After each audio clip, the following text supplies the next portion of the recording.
Now, the greatest radio shows of all time. Suspense. The Shadow Node. Washington calling David Harding, counter-spy. Classic radio theater. The Great Gildersleeve. Fibber McGee and Molly. Dragnet. Gunsmoke. The Lone Ranger. Now, step back into our time machine with your host, Wyatt Cox. Good evening, friends of the Inner Sanctum. On this podcast special edition, we go back to May 22nd, 1949, a full episode of the Dean Martin and Jerry Lewis Show. Dean and Jerry's special guest during this episode is screen actor and stage actor John Garfield. It's the Martin and Lewis Show. Applause.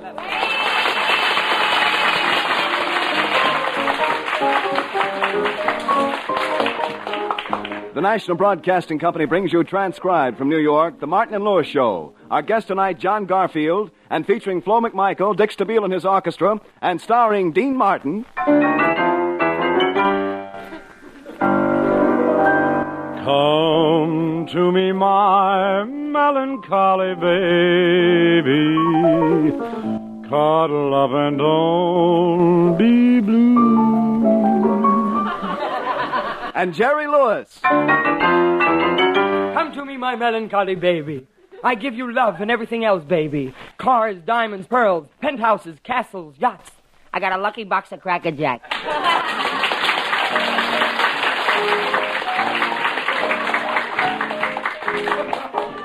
Well, I can't give you anything but love, baby. That's the only thing I've plenty of, baby. You dream a while and you scheme a while. You're sure to find happiness, and I guess, well, all the things you think that are pine for, gee, but I'd like to see you looking swell, baby. Diamond bracelets Woolworth ain't gonna sell to you farvel to that lucky day. You know darn well, baby, I can't give you anything but love. Gee, but I'd like to see you looking swell, baby.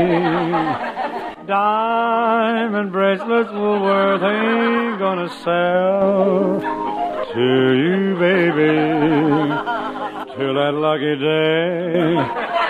You know darn well, baby,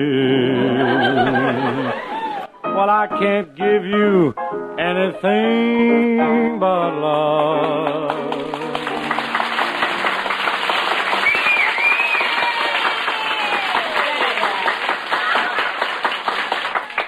Ever since the boys teamed up 3 years ago, Dean has been meaning to do something about getting Jerry to build himself up physically. But you know how those things go. We find them in their apartment just getting up in the morning. Oh, boy, I feel great today. What a day to be alive. Oh, what a beautiful morning. Oh, what a beautiful day. You're right, Dene. It is a beautiful day. I think I'll stick my head out and get a great big deep breath of that fresh air.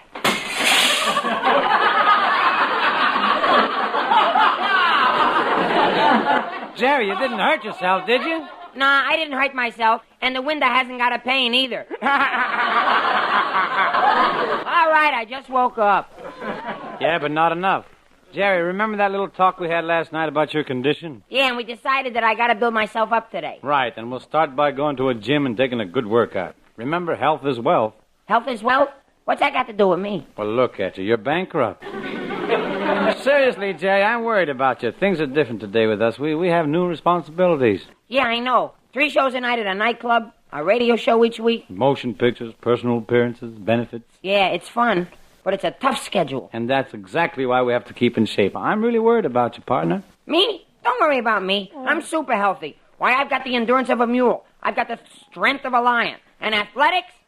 Why, I'll dive and I'll race and I'll run and I'll jump and Dean... What? I'm exhausted. See, that's just what I meant. And I'm going to do something about it. Now, today you're going to eat the right kind of food. Today you're going to go to a gym and have a nice workout. And tonight you're coming home early. Yes, partner. And then why did you come home so late after the last show last night? Oh, I stopped by Reuben's restaurant. I had half a date. Half a date? What do you mean? With a midget? No, that's not what I mean. No, well, what's this half a date? It's simple. I was there and she wasn't. You know, you might have better luck with girls if you build yourself up. I think you're right, Dean. But I can't help my size. I spent my first 3 months in an incubator. And I grew and grew and grew, and then came that happy day. They took you out of the incubator? Yeah, and put me into a thermos bottle. Oh, Jerry, quit it, will you? No, it's true, Dean. True that I, too, was once a 98-pound weakling. And then I turned the magazine page and saw that ad. He could make a giant of me. I bought the lessons, I worked. Yes, go on. Today, I am a 98-pound giant. Look, no matter how much you stall, you're not going to get out of going to the gym, so get dressed. Jerry, what now? Every time I try to take a step, my trousers fall down. And so do I. But what do you want me to do?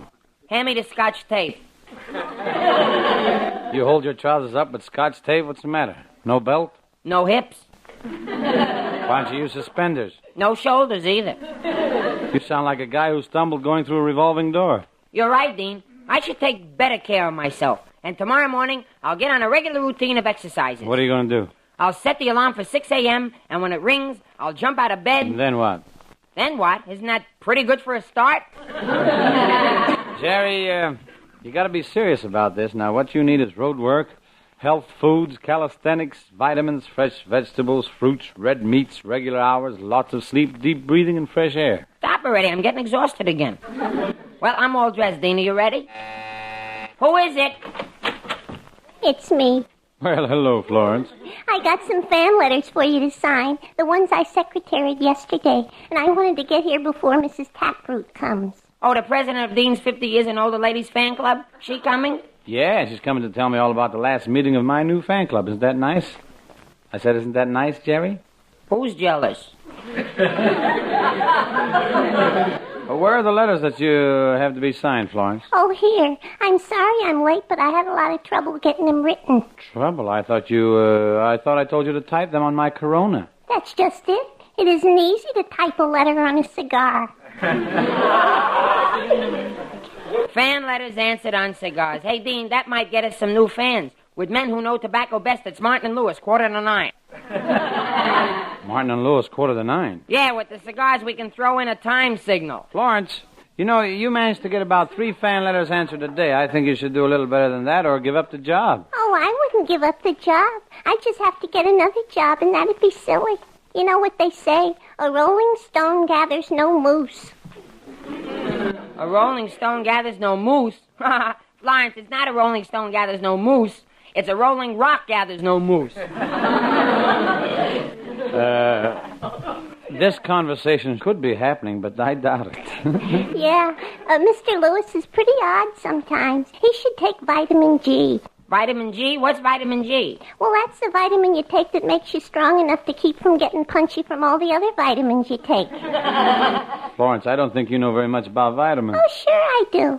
They're little men who run around inside you and do good things. Oh, Florence, vitamins aren't little men. That's silly. Gee, Mr. Lewis, you're always taking all the beauty and romance out of life. I think you're right about his taking some kind of vitamins, though. We were just talking about how Jerry doesn't attract girls very much. Yeah, a girl has to be careful. Tell me, do you think a girl should marry a man who's taller than she is? Why shouldn't a girl marry a man who's taller than she is? None of them ever asked me. Oh, Mr. Lewis. Yeah? How tall are you? Oh, I'm a very short little fellow. Much shorter than you. Come over here and we'll measure and I'll prove it. Okay, here I am. Should I stand up or kneel down like you're doing? You know, if it pays to be ignorant, you two are about ready to retire. It's a good line. I don't want to be inquisitive, Florence, but what kind of a man would you prefer? Oh, I like the mysterious type of man. A man that nobody sees, that nobody knows anything about, who lives a life of mystery. Call for Philip Morris!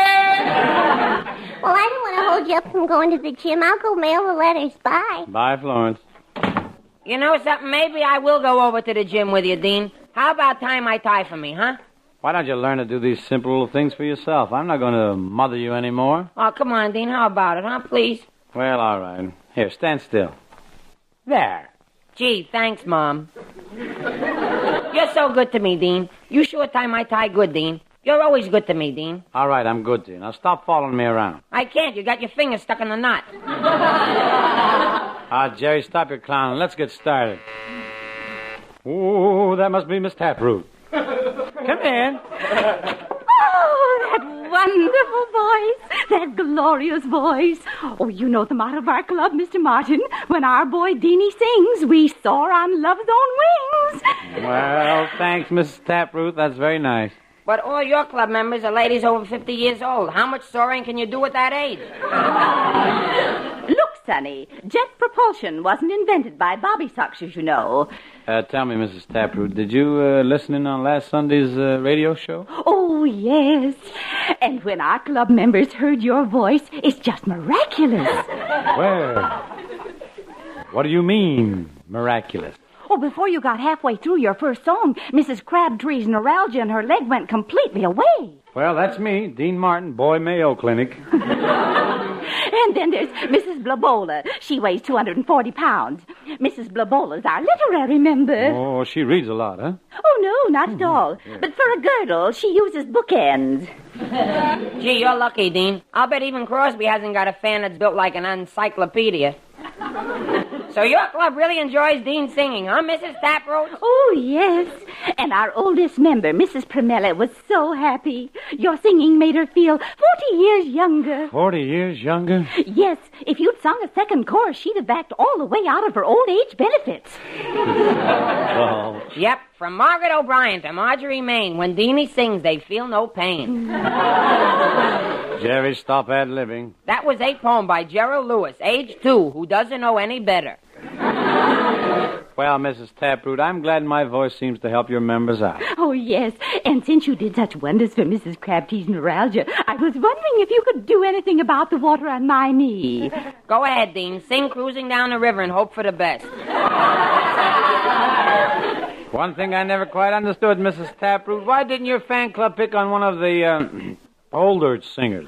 Well, you know, Mr. Martin, before our club switched over to you, we were fans of Nelson Eddy. You know, with his shortening bread and water boy. What made you change to me? Well, we were tired of bread and water. We wanted meat and potatoes. Goodbye. Yeah, bye, Mrs. Taproot. Bye. Well, I Hey, guess... Dean. What? Remember when we started out as a team, you kept telling me that your singing would put us in a higher brackets? Yeah, what about it? I thought you meant money, not years. You're just jealous because it isn't your fan club, and maybe we can do something about that. Come on, let's go to the gym and see if we can cure you of an acute case of skin and bones. Me skinny? That's funny. Me skinny. I am not. All right, you're not skinny. But why is it your suits always look fatter when they're on the hanger? They do? Yeah. And I didn't even know they were in love. Oh, what are you owing about? What do you want? Jerry, there's no use stalling. I'm still going to make you go down to the gymnasium and take that workout. You 98-pound giant, you. Okay, I'll make a deal with you. I'll get on the bathroom scales, and if I don't weigh more than 98 pounds, I'll go to that gym with you. Ah, this is a cinch. Come on. Puny boy, yes, you are my puny boy. I'll get on the bathroom scales in here.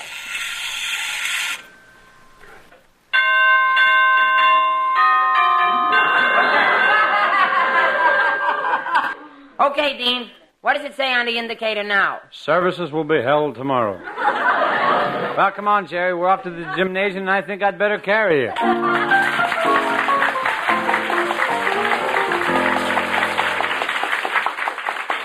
Well, it was tough work, but Dean finally persuaded Jerry to go to the gym.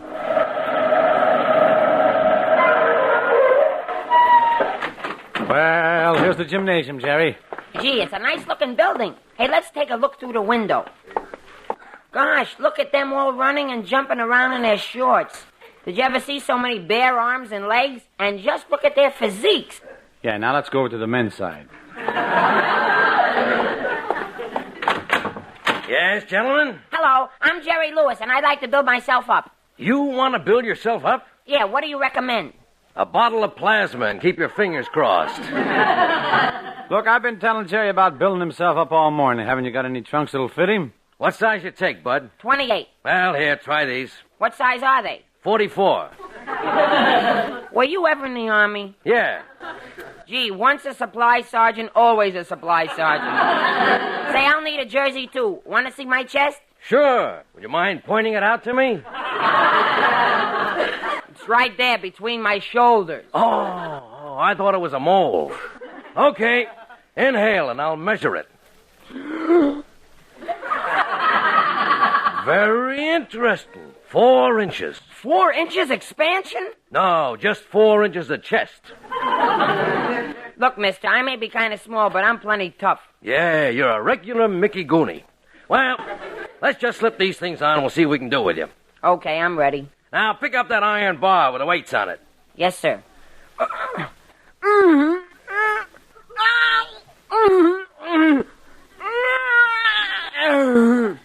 Good, good. Now, let's try the other one. The one with the 2-pound weight.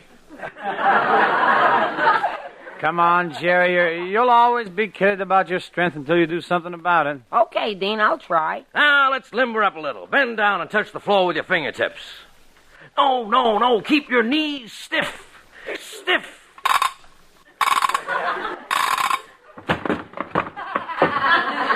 Well, as long as I'm down here, I'll do some push-ups. I don't think you're ready for any more exercises today. I'll just leave you. You can fool around the way you want to.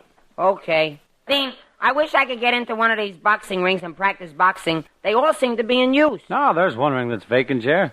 Look at that trainer. He's bawling out somebody right now. Now, you heavyweights are all alike. Too slow, too heavy on your feet.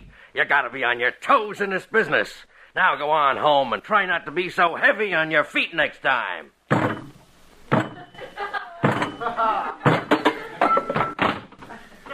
Gee, Dean, didn't that elephant look funny in shorts? Hey, Jerry, look who's coming across the gymnasium. It's John Garfield. Yeah, I wonder what he's doing here.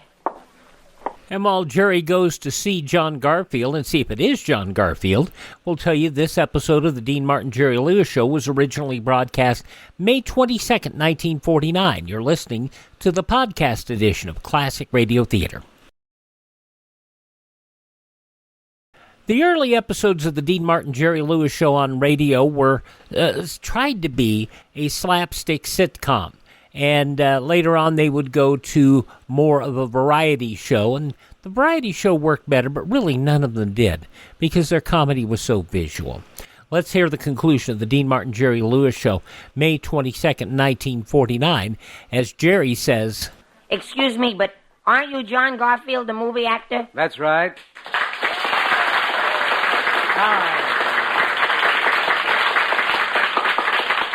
Well, I guess you don't recognize us, Mr. Garfield. I'm Dean Martin. This is Jerry Lewis. Never heard of him. Wait a minute, Mr. Garfield.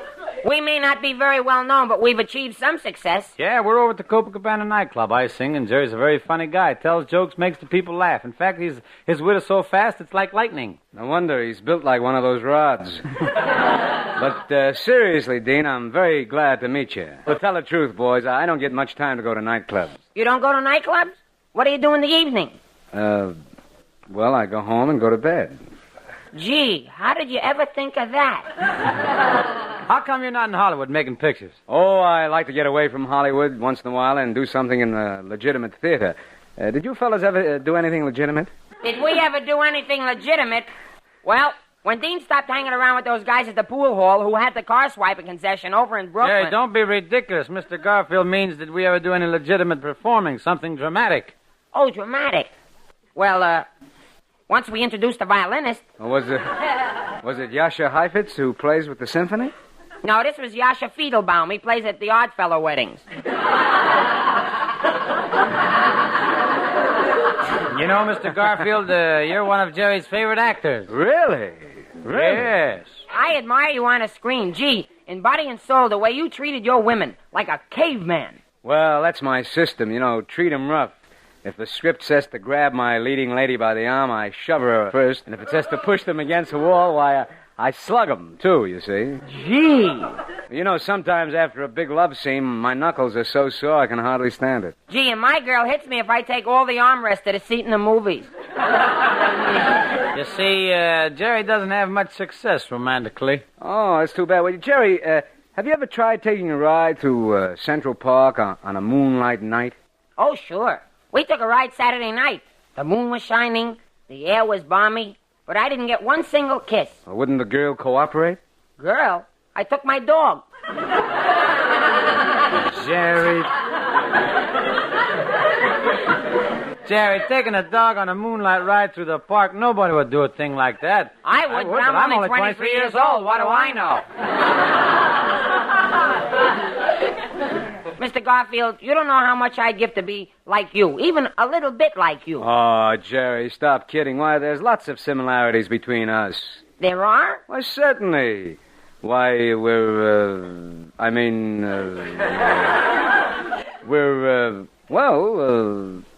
both men. I'll give you 2-1 on that.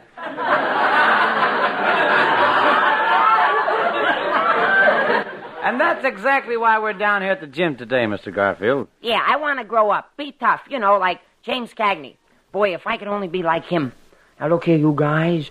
I know what the score is, see? You don't fool with me now. Take this gat and know what you're doing, Johnny. Hey, that's pretty good. Say, you haven't told me why you came to the gym today. Well, Jerry's decided to get himself into condition. Huh? And since Jerry saw you in body and soul, he wants to become a fighter. A fighter? Well, don't make me laugh. Why, I've never seen such a panty waist. What's the matter? Well, look at you, all panty and no waist. Well, you may think I'm frail, but actually I'm as hard as nails. Last summer I did the hardest road work in the world. Jerry, the hardest road work in the world? Sure. You know those construction gangs who build roads through the hot burning deserts? Yes. And you know those great big boulders and rocks that they have to be broken up into little pieces? Yes. And all that tar and asphalt that has to be pounded and pounded till it's flat enough to make a highway? Is that what you did? No, I painted the white line down the middle. Well, that proves it, Jerry. And I was going to suggest that we spar for a couple of rounds, just for laughs. Oh, you'd murder Jerry. He doesn't know his left hand from his right. Now, why does everybody think I'm a mental incompetent? Well? Maybe I can rephrase that last statement. Well, come on, Jerry. If you want to spar around a little, I'm ready for you. Yeah? Well, I really feel like mixing it up for a couple of rounds, huh? Yeah? Sure. How about you? Yeah, how about that? What's the matter? You're not yellow, are you? Me? Yellow? Well, you certainly look like you're yellow. Can I help it if I'm breaking out in lemon jello? Go ahead, Jerry. Get into the ring with Mr. Garfield. That's what you came down here for. To get a workout. You're not afraid, are you? Afraid? Why, I'll go in there and I'll murder this guy. Stop it, will you, Dean? Why, I'll pulverize him. Dean, quit it. I'll break every bone in his body. Dean, will you stop it? What am I doing? You're shoving me. Now, don't worry, Jerry. What can happen? I'll take it easy with you. I won't hit you hard enough to bruise Margaret O'Brien. Promise? Promise. I won't hit you any harder than this. Just a tap.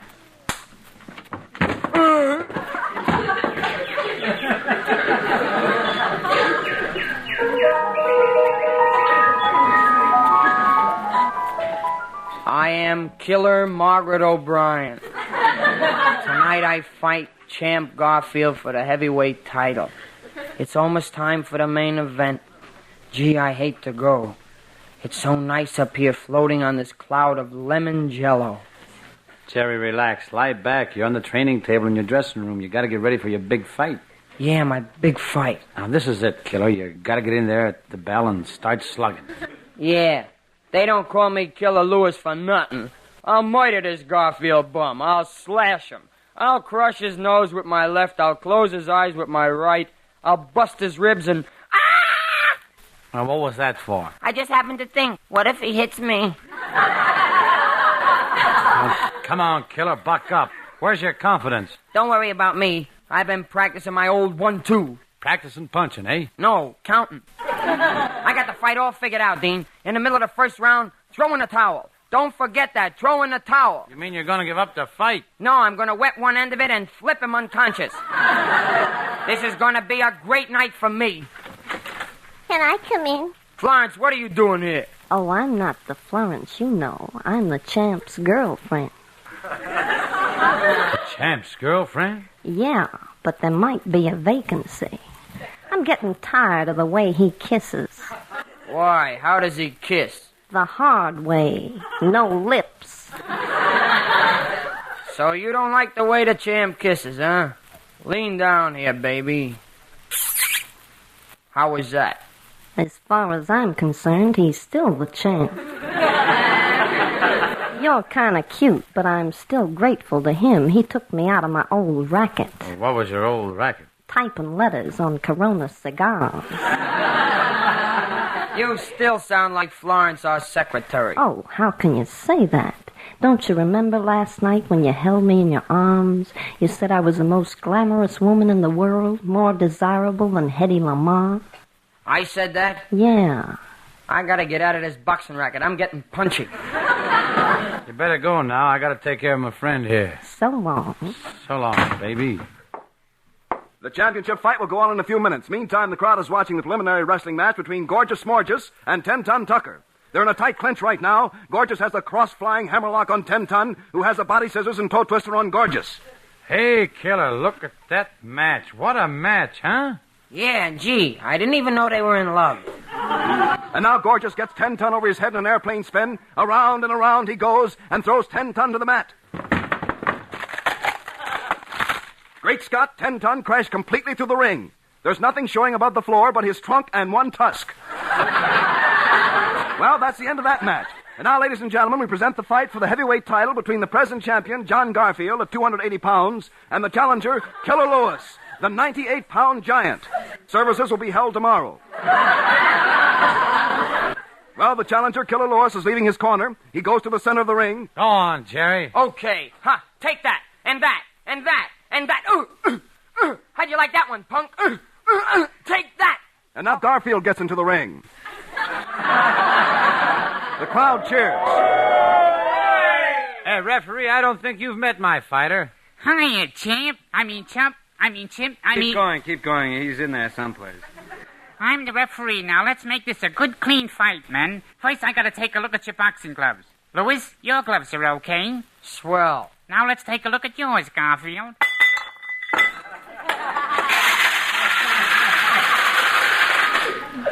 Yours are okay, too.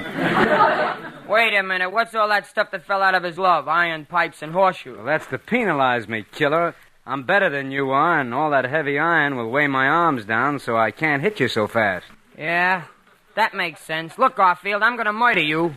Yeah, I'm gonna beat your brains out, Louis. Well, I'm gonna break both your arms, fracture your skull. Well, I'm gonna smash you into a pulp. Okay, boys, go to your corners. Bye. Bye. Okay, Killer, it's your big moment. Here's the bell for the first round. Now go out to the center of the ring. Remember, you're a 98-pound giant. And don't forget your strategy. Yeah, my strategy, okay. Where's that Garfield? You ready, Garfield? Yeah, I'm ready. Help! Foul! Foul! Foul! Jerry, not yet. Wait till he hits you. Why take chances? Foul! Foul! Foul! Never mind all that faking, Louis. Stand up and fight. I'm not worried. I'm a good boxer. I'm very scientific. Okay, throw a couple of punches and let's see if you can land one. Okay. I'm missing you. That's pretty good. Now get inside the ring and try it. Okay, here's an uppercut. Here's a left jab. Here's a right to the jaw. Here's your teeth. Thanks.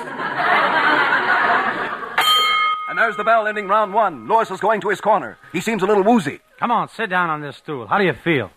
Great. I think I got his strategy all figured out. You got his strategy figured out? Yeah. He's trying to murder me. Well, remember what I told you. Make him keep hitting you on the head. We'll wear him down some way. And there's the bell for round two. The fighters are in a clinch. They're talking to each other. I'm warning you, Louis. I'm warning you. If you don't stop following me, I'm going to give you my secret long-range rabbit punch. Your secret long-range rabbit punch? What's that? I jump outside the ring and throw Easter eggs at you. You can't beat me, Garfield. I can weave too good. I can weave my way all around the ring. Look at the way I'm weaving right now. Yeah, you sure can weave, all right. Now put that knitting down and start fighting. Lewis is circling Garfield. He's keeping his distance. Now he's backing away. He's still backing away. Lewis is backing away farther. Oops, they got him just in time. He was trying to signal a taxi on 8th Avenue. I'm going to finish you off in this round, Lewis. Don't make me laugh. You couldn't beat me if you had the U.S. Marines helping you.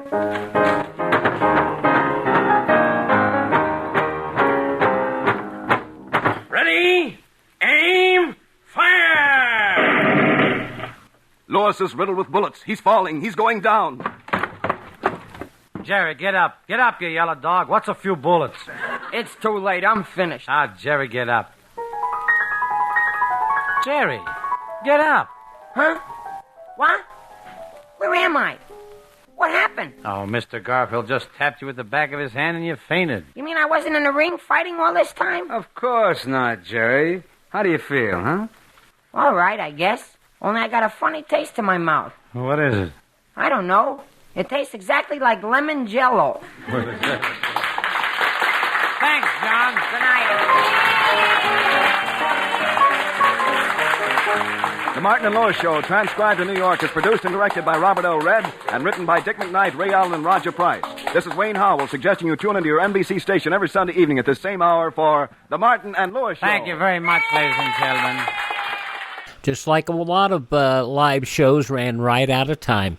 Dean Martin, Jerry Lewis, along with John Garfield on Classic Radio Theater with Wyatt Cox. Now on Classic Radio Theater with Wyatt Cox's podcast edition, let's hear from Lum and Abner as they're continuing with the Hogs. This episode, May 22nd, 1935.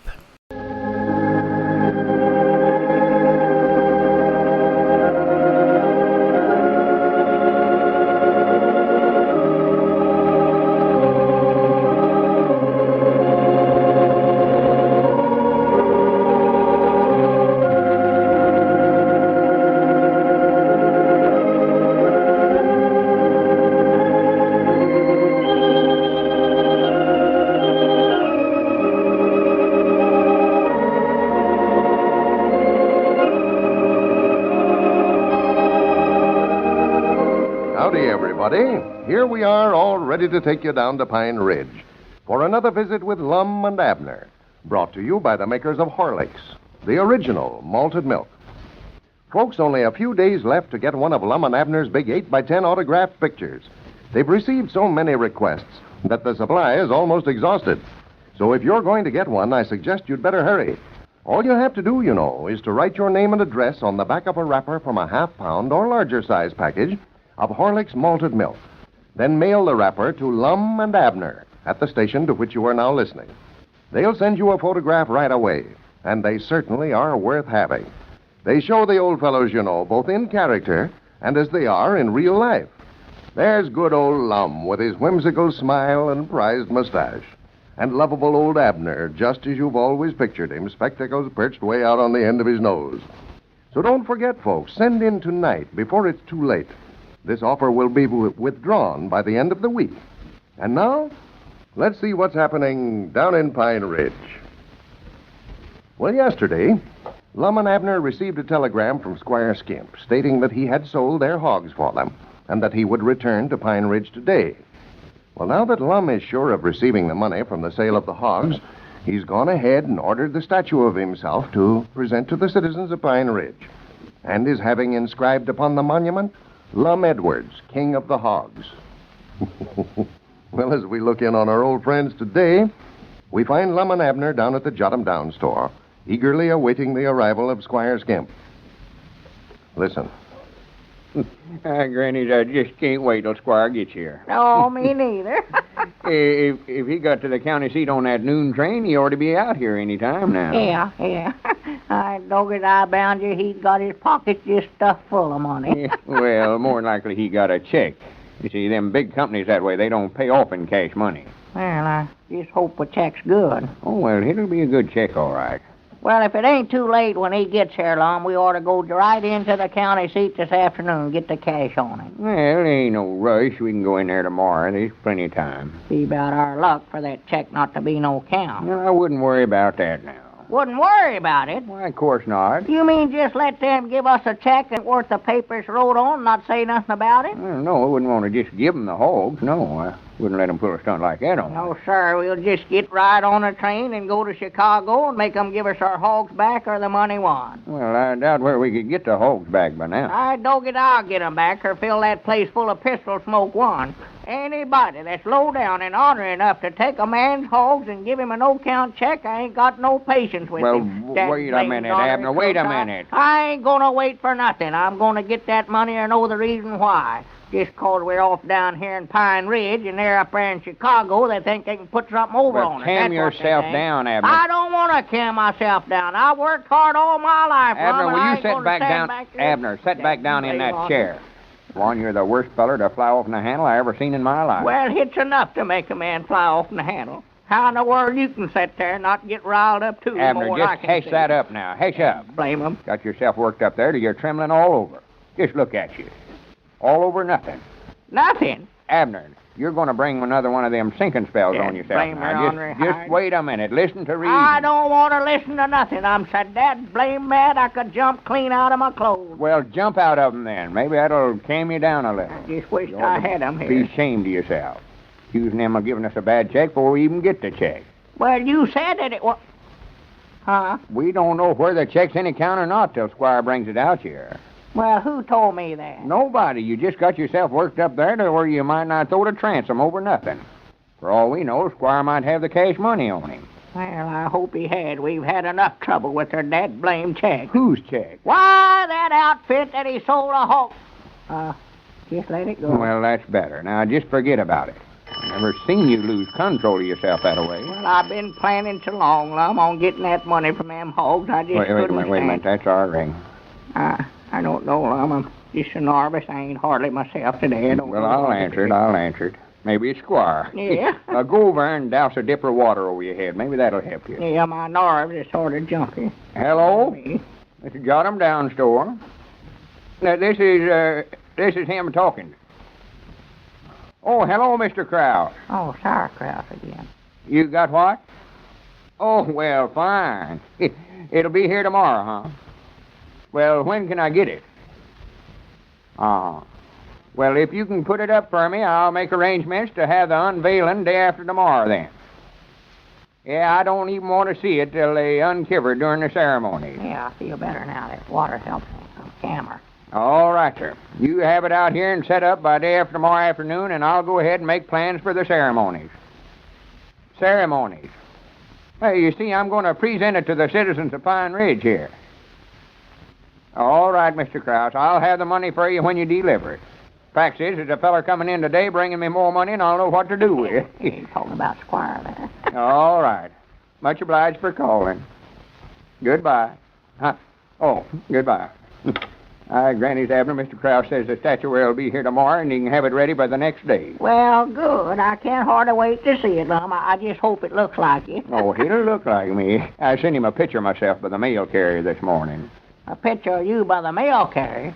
What you want him in a picture for? I said a picture of me by the mail. The mail carrier taking the picture into him for me. What's the matter with you today? Oh, I don't know. I'm just still nervous, I reckon. Well, why didn't you douse that water over your head like I told you to? Why, I did. I forgot and drunk it, Lum. Well, now, you sit right quiet there. I've got some figuring to do here. I've got to make arrangements for them unveiling ceremonies. What do they do at one of them? Well, the main thing will be a speech from me presenting a statuary to the citizens of Pine Ridge. Uh-huh. We ought to have somebody there to accept it, too. Well, I thought you was going to invite everybody to be there. Well, I mean somebody to make a speech. Thank me for giving it to them and all that. Oh, yeah. Let's see, who would be a good one for that? Well, I'd just do it myself if I was you. Well, I can't give it to myself and thank myself for it, too. That wouldn't look right. Let's see, Squire Skimp would be a good man for that. He's good at out loud talking, too. Oh, yeah, Squire can get up and talk for hours just offhand. Yeah, I'll see him when he gets to town. Yeah, he's a man, yeah. I'll bet you he'll be surprised to death when he finds out how important I'm getting, having monuments and myself and stuff like that around here. Yeah. Well, now, let's see. I ought to figure out some way to let everybody know about it. Well, why don't you just make an announcement over the party line? Yeah. sure. Yeah, I can do that. Why, sure. And I ought to have a few hand circlers struck off and pass them around for them that don't hear the announcement. I want a big crowd there. Well, I'll tell you what get more people out there than anything else, Lum, and that's to have something to eat. Something to eat? Yeah, a barbecue or something like that. Dinner on the ground. Sandy, that ain't a bad idea. Yes, sir, I'm a good mind just to have a big feed down there and pay for it myself. That's a good idea. Well, all you have to do is just call up Clabe Foster and tell him about how many people you want to feed, and he'll have the whole thing ready for you. They always get him to fix up the eats for these auction sales they have around here. Yeah, that's right. I believe I just called Clabe up right now. I'm glad I thought of that. Yeah, if you get Clabe, I'll be there myself. He's the best barbecuer I ever seen. And that's something I know when I see it, or taste it. Wait. Hello? I do love barbecue. Clabe? Eat my weight in it. This here's Lum Edwards. Get me out English. Yeah. Clabe, how much would you charge to fix up a barbecue for about 300 or 400 people? I'm so hungry now I could buy it. Day after tomorrow. That's the best you could do, huh? Wish it's going to be tomorrow so I can eat. Well, that includes everything, don't it? Bread and all that stuff. That's right. I'll eat tonight over the house. Well, I believe I'll just let you go ahead and get that ready then, Clabe. Oh, about 3 o'clock in the afternoon, I reckon. Right in front of Dick Huddleston's store. Yeah. All right, Clabe, I'll depend on you then. Much obliged. Don't mention it. Goodbye. He's going to fix it, huh? Yeah, said he'd have a nice assortment of beef and pork and chicken for me. Fix enough for 400 people for $50. That's 25 cents a head. Well, that's cheap enough. Yeah. See, I better make an announcement on the party line, start inviting everybody. Yeah. This is going to be the biggest day in the history of Pine Ridge. You know what, Abner? Oh, yeah. Yeah, I'll give the fire alarm ring here. Yeah, well, now be sure and tell everybody that you're going to have something to eat so they'll come. Oh, yeah. Huh? Oh, wait a minute. Hello? Just a minute, everybody. Hold the receiver. I've got an important announcement to make. Step up here, Mr. Smith. Huh? I want to change my voice so they'll think somebody else will make an announcement. Oh. Ladies and gentlemen, this is Mr. Smith talking.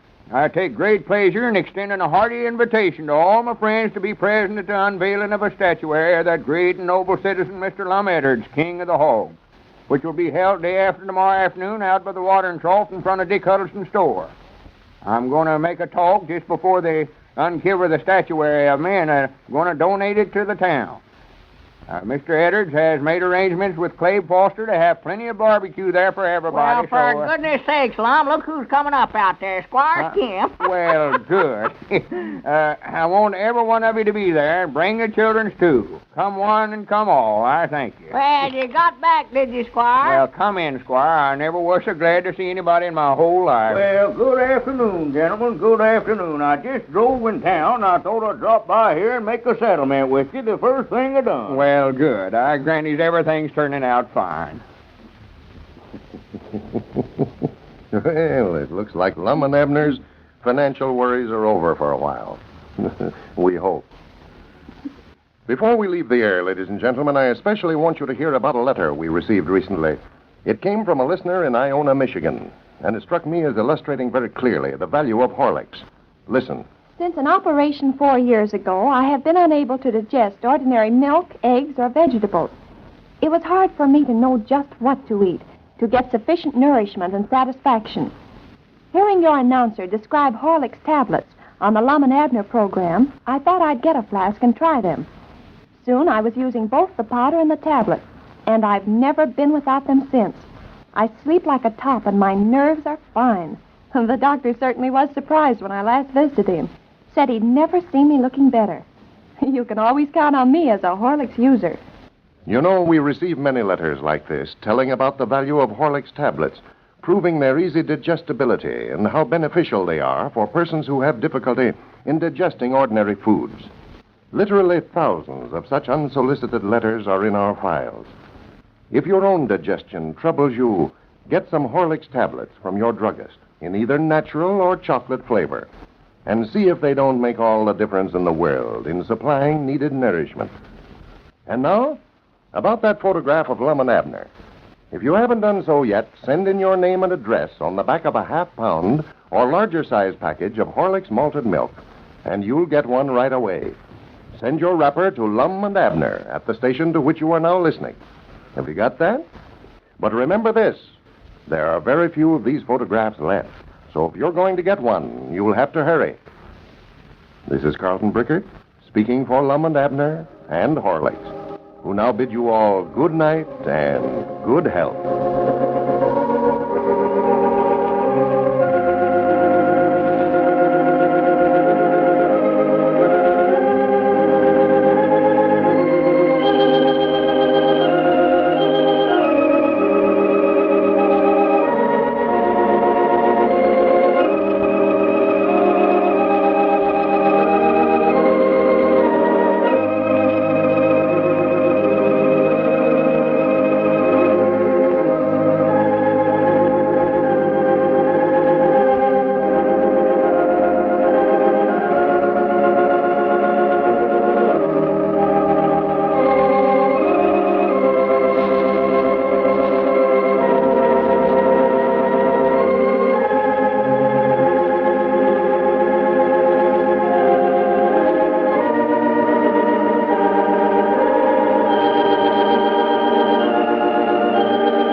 May 22nd, 1935, Lum and Abner here on Classic Radio Theater with Wyatt Cox. Thanks to Ted at RadioMemories.com for supplying us these shows.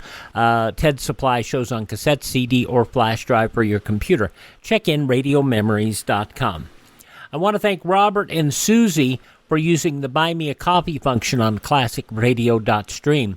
I have mentioned that we were going to have some more Gunsmoke shows coming up, and we will have some Gunsmoke shows coming up both on our regular and on our podcast specials. So I hope you will keep following us at ClassicRadio.stream, and you'll also buy me a coffee. You can, at ClassicRadio.stream, find all of the sites that have our podcasts, or you can stream them on demand if you want to.